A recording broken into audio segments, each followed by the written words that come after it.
Hadirin yang kami hormati, acara akan kita awali dengan menyanyikan lagu Indonesia Raya, diikuti oleh seluruh hadirin.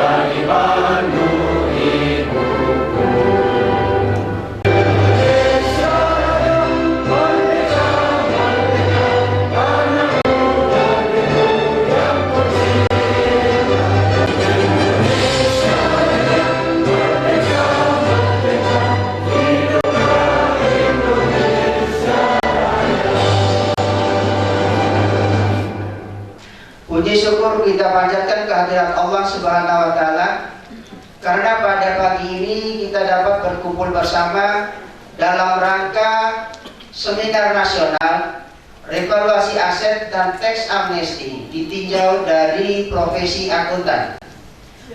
Forum dosen perpajakan kami dibentuk pada tahun 2013 di Simposium Nasional Akuntansi di Manado pada saat itu, dan kebetulan pembinanya adalah Bu Dwi Martani, ketuanya adalah Pak Yuli dari Semarang, dan kebetulan saya ditunjuk sebagai koordinator wilayah Jawa Timur.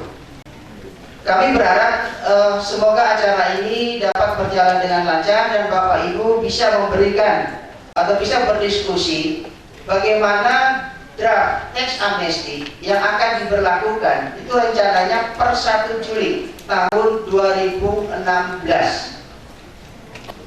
Kami juga mohon maaf jika nanti dalam pelaksanaan ini ada kekurangannya. Sekali lagi kami mohon maaf. Akhir kata, wassalamualaikum warahmatullahi wabarakatuh. Selamat pagi. Assalamualaikum warahmatullahi wabarakatuh. Nampaknya fasilitas perpajakan yang difasilitasi oleh pemerintah saat ini berupa teks amnesti maupun revaluasi aset, sebenarnya kalau ditinjau dari sisi ekonomi makro itu akan memberikan cukup peningkatan stabilitas ya. Hanya bagaimana sekarang para wajib pajak itu memahami tentang hal ini. Nah, sekali lagi saya ucapkan selamat berseminar. Ya, sekian. Assalamualaikum warahmatullahi wabarakatuh. Baik, bismillahirrahmanirrahim. Assalamualaikum warahmatullahi wabarakatuh. Kita selalu yakin bahwa itu tadi, orang pintar itu tidak hanya di Jakarta, dan orang yang memahami bidangnya pada di daerah yang sangat memahami bidangnya itu saya yakin sangat banyak. Maka dari itu mari kita berdaya. Jadi jangan sampai hanya tergantung kepada pemerintah Indonesia di Jakarta, gitu ya. Bahwa ada seorang Bu Dwi Martani, ya kita hormati, kita hadirkan, no problem. Tapi pembicaraan yang lain ya Ibu sekalian, kalau bisa adakan dari daerah sendiri. Jadi mari kita jangan memisahkan itu negeri itu swasta, sudah lewat itu ya, itu sudah kuno. Jangan sekarang sudah tidak ada lagi UIN, termasuk UIN. Dulu kan bisa ada negeri, seakan-akan negeri itu istimewa gitu ya, swasta kelas kedua. Itu rasanya tidak perlu. Yang penting adalah kompetensi. Jadi selama beliau mempunyai kompetensi yang sama, ya silakan. Jadi Ibu sekalian nanti kira-kira demikian. Sekretariatnya nanti masih mau uji ditimbangkan bersama di mana baiknya, tapi keberadaannya harus betul-betul dirasakan oleh siapapun. Terima kasih. Assalamualaikum warahmatullahi wabarakatuh.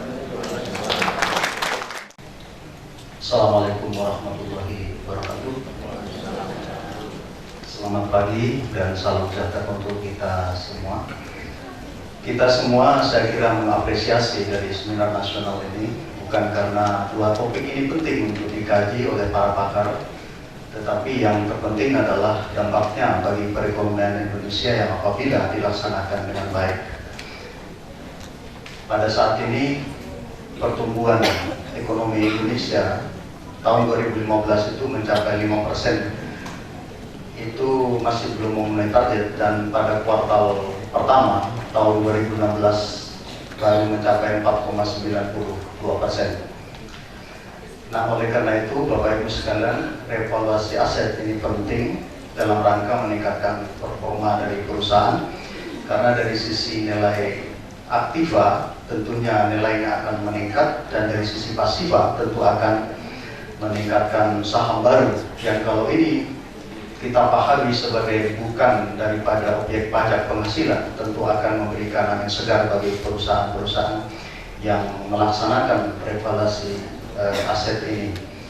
Di sisi yang lain, Bapak Ibu, banyak benefit yang akan didapat dari revaluasi aset kalau dilaksanakan dengan baik, seperti misalnya potongan pajak, keringanan kewajiban pajak, dan juga performa keuangan akan memberikan semacam insentif bagi perusahaan di dalam rangka meningkatkan produksi barang dan jasa. Dan apabila produksi barang dan jasa itu meningkat, tentu akan menaikkan berbagai macam kesempatan kerja, sehingga pendapatan masyarakat akan meningkat. Dan ini pada gilirannya dari sisi supply akan meningkatkan produksi barang dan jasa. Terima kasih Bapak Ibu sekalian. Assalamualaikum warahmatullahi wabarakatuh.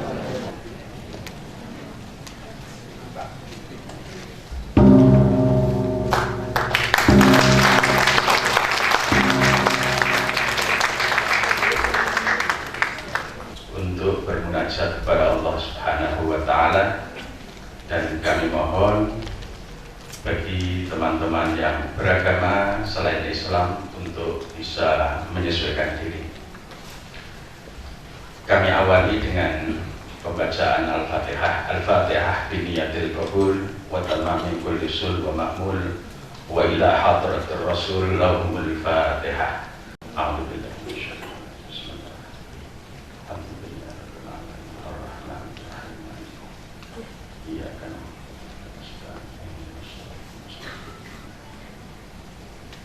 Bismillahirrahmanirrahim. Alhamdulillahirabbil alamin.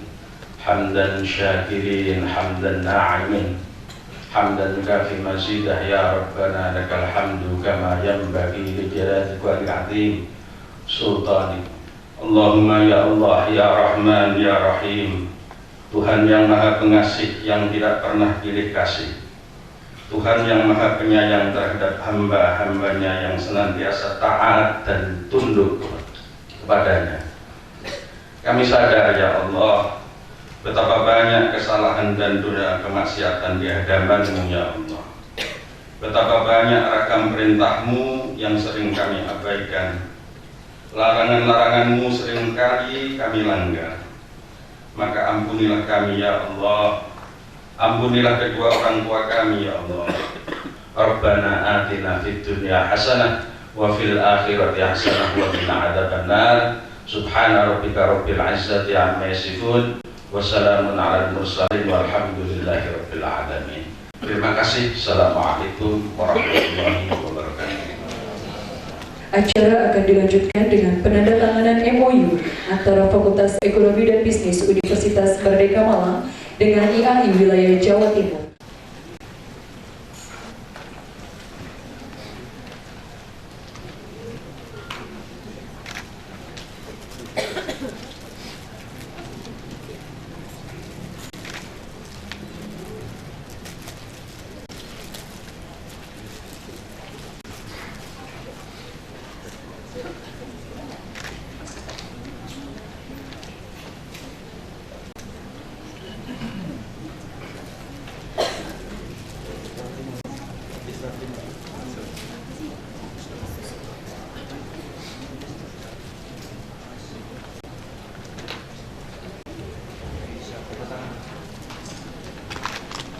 Oke.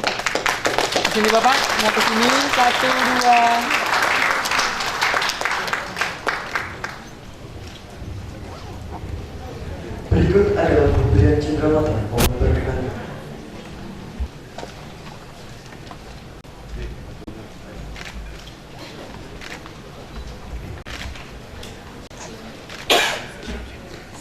selanjutnya dari Ketua IAI kepada Dekan FIB.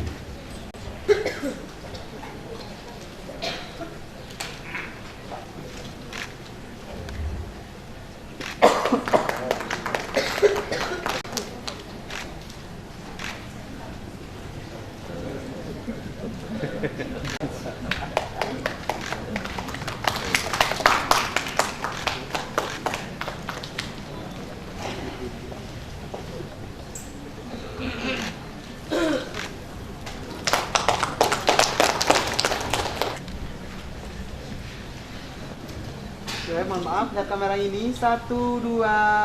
Sekali lagi, 1, 2.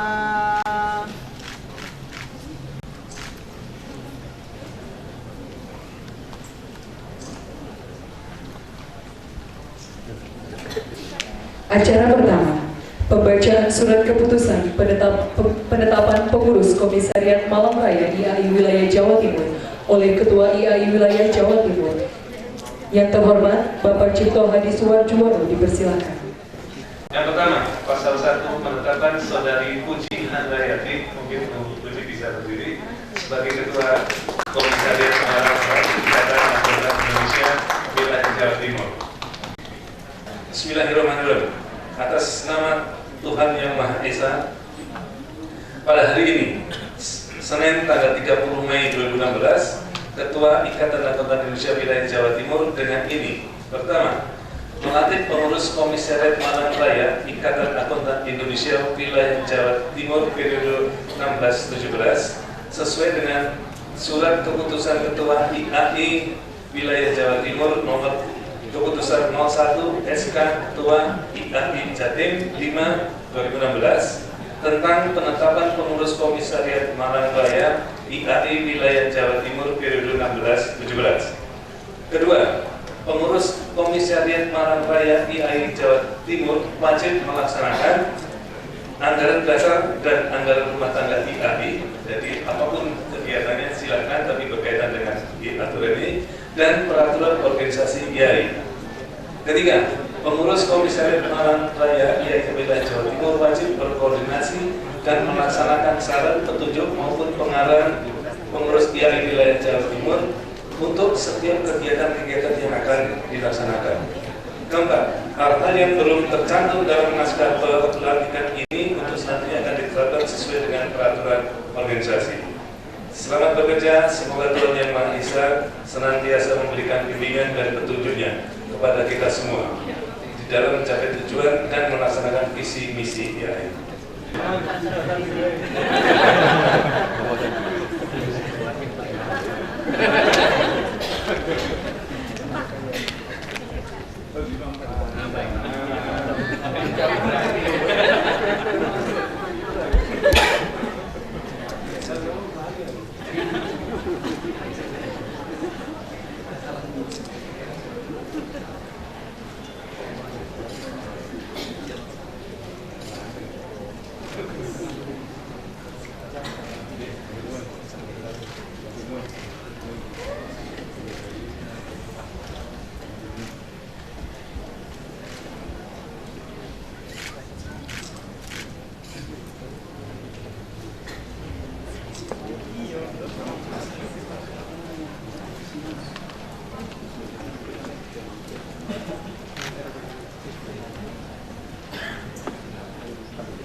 Yang ini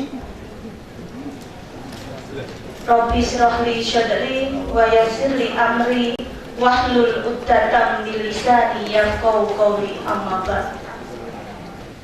Bapak Ibu yang hadir di ruangan ini, bahwa ini adalah langkah awal kami sebagai pengurus IAI Komisariat Malang Raya, di mana pada hari ini kami dilantik. Ini adalah amanah yang luar biasa berat buat kami, karena tujuan kita adalah ingin mensinergikan antara program-program yang ada di kampus dan di dunia profesi akuntan bersama organisasi profesi. Hal ini tentunya sejalan dengan Tridharma Perguruan Tinggi. Harapan kami bahwa di dalam kepengurusan ini kita bisa optimalisasi program, sehingga keberadaan Komisariat IAI di Malang Raya ini tidak hanya memberikan value bagi individual dosen maupun anggota IAI, tetapi juga memberikan value bagi perguruan tinggi, khususnya dalam melaksanakan atau mengimplementasikan Tridharma Perguruan Tinggi. Kita bisa karena bersama, dan bersama kita bisa. Terima kasih. Assalamualaikum warahmatullahi wabarakatuh. Bapak Ibu dan hadirin dan undangan yang berbahagia, mari kita ikuti bersama acara seminar nasional sesi pertama dengan tema Revaluasi Aset dan Tax Amnesty Ditinjau dari Profesi Akuntan. Dengan narasumber kita, Ibu Dr. Dwi Martani dan Bapak Muhammad Dulari, yang akan dimoderatori oleh Ibu Dr. Puji Handayati. Berhubung Ibu Dr. Dwi Martani baru saja landing, diminta kesediaan Bapak Dr. Anda Saman untuk mendampingi. Untuk itu, saya mohon Bapak Muhammad Dulari untuk bisa tampil ke depan. Oke, kalau kita perhatikan Pak, jadi ini latar belakang dulu kenapa tax amnesty ada. Yang pertama itu, jadi kita gantungan terhadap pajak itu tinggi sekali. Jadi kita lihat hampir 60-70% jadi kita bergantung pada pajak. Ini sudah 6 tahun terakhir, 7 tahun terakhir seperti itu. Kemudian kita lihat ini juga data-data penerimaan pajak beberapa tahun terakhir juga. Kemudian ini kita lihat tax kita masih rendah, tax rasio kita. Kemudian kita lihat tax compliance kita sudah sangat rendah sekali. Kemudian kalau kita perhatikan lagi bahwa realisasi mungkin 5 tahun terakhir itu kita akan tercapai rata-rata 90%, 9% seperti itu. Nah, yang ini lebih menarik karena di samping amnesti terkait dengan tidak dikenakan perpajakan dan juga perpajakan kewajibannya, juga ada penawaran menarik di mana seseorang itu bebas tuntutan jika disetujui DPR. Ini contoh-contoh beberapa tahun lalu ada di Argentina, dari Colombia, Turki dan sebagainya. Kita bisa lihat bahwa tak semua tax amnesty itu berhasil. Jadi, ada gagal, ada yang berhasil, tapi nggak banyak yang berhasil. Jadi kita lihat kuncinya apa sih sebenarnya? Jadi tax amnesty itu kuncinya yang pertama itu harusnya tax amnesty itu hanya sekali, bukan mungkin setiap 5 tahun, setiap 2 tahun. Kalau seperti itu ya orang akhirnya nggak akan patuh lagi, tunggu ada pemaafan lagi. Kemudian aspek kekuatan politis yang mendukung. Yang kedua itu kita diikuti dengan tax enforcement yang kuat.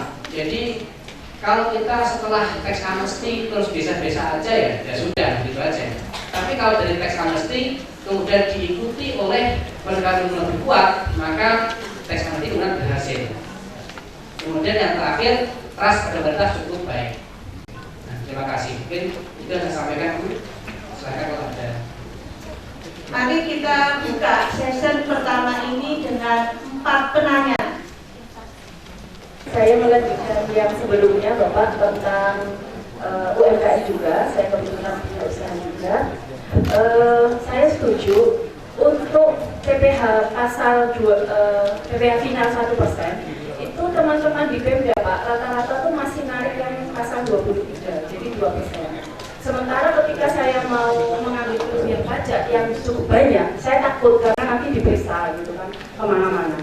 Nah, sementara di lembaga lain punya saya juga, itu kekurangan pajak karena saya sudah nggak aktif tapi saya lupa melaporkan gitu ya, itu ditagih sama pajak. Saya punya kelebihan pajak di usaha yang lain banyak gitu ya, ratusan gitu ya. Sementara di yang usaha kecil yang cuma 1.200.000 saja ditagih sama pajak gitu ya.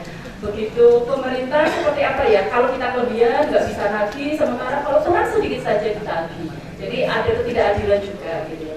Pertanyaan saya, untuk lembaga yang sebenarnya sudah tidak aktif gitu ya, apakah boleh mendapatkan tadi pengampunan pajak, ataukah juga dendanya harus dibayar dulu sebelum dinonaktifkan? Itu saja, terima kasih. Kita beri aplaus 1 kali lagi untuk Bu Nina.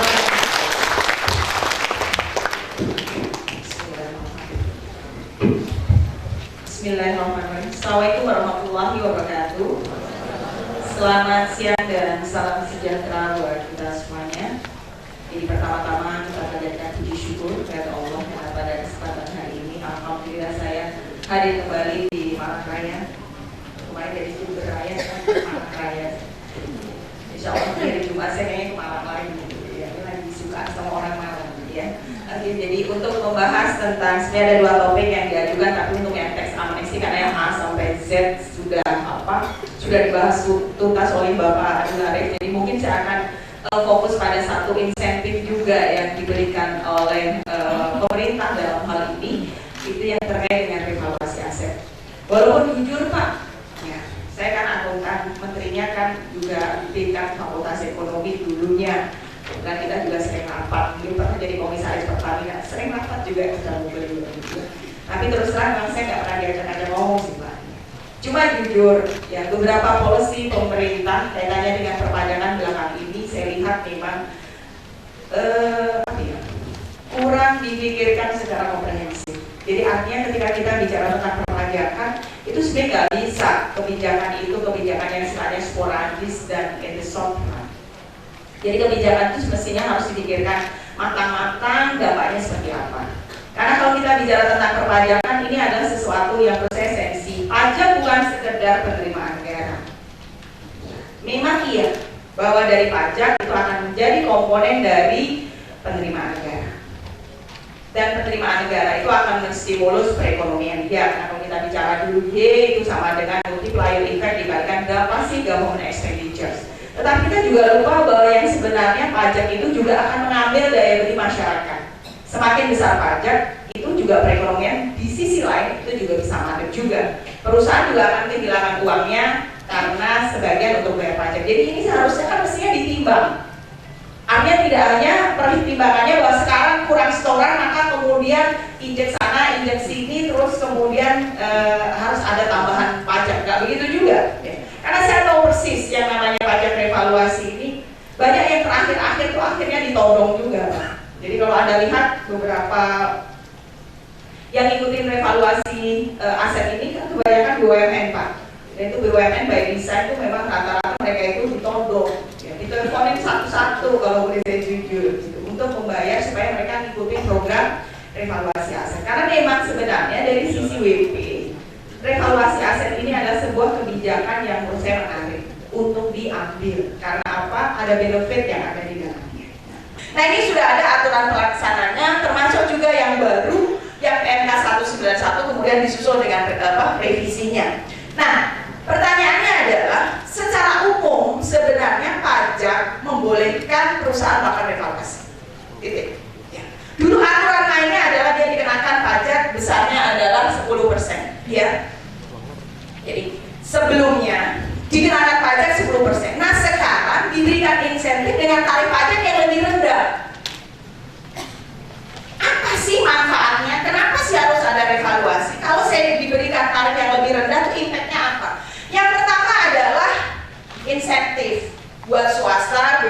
supaya mereka relevan. Cuma kayaknya ada yang lupa kalau standar akuntansinya berubah. Maka waktu itu di awal seperti board dispute, ada banyak perusahaan yang akhirnya tidak mau melakukan evaluasi. Karena apa? Akuntansinya nanti gimana? Karena standarnya kita sudah based on IFRS. Ya kalau PSAK-nya masih pakai PSAK 94, evaluasi itu mudah karena bahasa standarnya gampang. Evaluasi diperkenankan selama peraturan pemerintah membolehkan. Jadi saya reval, in terms of perpajakan, akuntansinya akan ikut. Ya, tapi kalau sekarang nggak bisa. Karena begitu ada reval itu harus secara periodik. Nah ini yang membuat kenapa setelah IFRS keluar, perusahaan jarang yang melakukan reval. Karena ketentuan yang ada di dalam PMK tersebut dengan standar akuntansi itu nggak sinkron. Ya, nggak ada insentif lagi buat perusahaan untuk melakukan revaluasi karena apa? Nggak bisa dicatat dari sisi akuntansi. Sementara saya harus membayar pajak 10% buat regulasi yang di 79. Oke.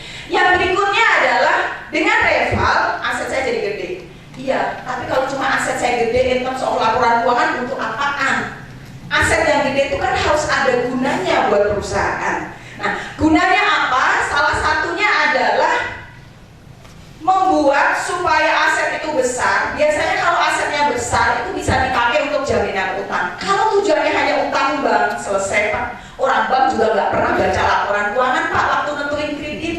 Karena pasti dia panggil valuasi untuk melakukan penilaian ulang. Jadi sebenarnya untuk tujuan ini untuk perusahaan-perusahaan yang kecil menengah nggak perlu juga sih, karena tanpa evaluasi, ya kredit analis itu pasti akan panggil valuer, tolong dong dinilai kembali untuk menentukan berapa kreditnya. Jadi nggak pakai juga laporan keuangan.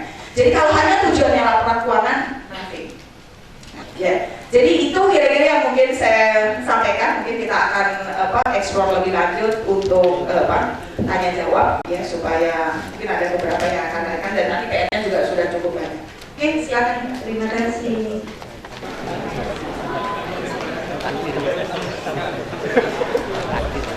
Bapak Ibu hadirin dan undangan yang berbahagia, mari kita ikuti bersama acara seminar nasional sesi kedua dengan narasumber kita. Yang pertama, Bapak Dr. Andes Samad, MSI, dan juga Bapak Dr. Andes Agus Subiantara, MM, AK, CA, dan CPA. Kami serahkan sepenuhnya forum ini kepada Bapak Setia Budi Kurniawan, SEMM, selaku moderator. Baik, terima kasih Muhammad. Assalamualaikum warahmatullahi wabarakatuh. Assalamualaikum warahmatullahi wabarakatuh. Waalaikumsalam. Mantap. Bu ini mana suaranya? Baik, Bapak Ibu sekalian, pada sesi kedua ini akan lebih diperdalam.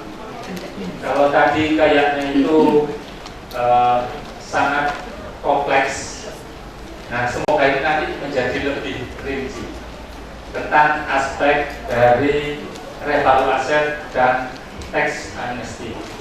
Yang menariknya sebenarnya dari pembicara pertama dan kedua yang coba saya cermati tadi adalah bahwasanya bahwa kalau secara sederhana pajak itu mengandung unsur apa Bapak Ibu sekalian politik. Ya tahu Bapak Ibu. Saya tadi lihat ada law enforcement, bagaimana penegakan hukum itu harus dilakukan, di mana peraturan itu sudah dibuat dan harus dilaksanakan. Nah, praktiknya sekarang di sini mungkin bisa diperdalam oleh pembicara Bapak Dr. Andes Muhammad Samad dan Bapak Dr. Andes Agus Subiantara, MM, AK, CPA, yang merupakan praktisi langsung yang ada di Jawa Timur.